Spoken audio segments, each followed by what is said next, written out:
ГСП онлайн. Городские новости сейчас. Кто и когда уберет несанкционированную Дежневскую свалку?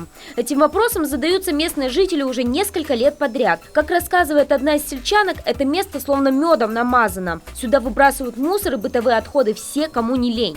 Но о проблеме то, что вот когда с поселка ходим гулять здесь, больше негде гулять, натыкаемся на эту свалку, которую постоянно кто-то вывозит.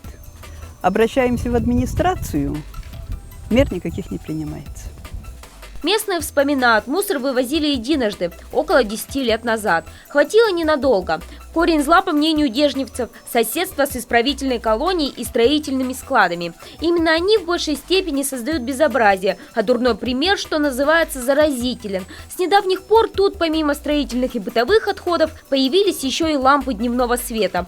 Эколог Ирина Ющенко говорит, такому мусору тут уж точно не место. Они в состоянии, вот сейчас они опасны, если будет разбито, то, естественно, ртуть, которая наполнена в лампах, она попадет на землю, либо пойдет все равно выветривание. Вот этим опасности представляется.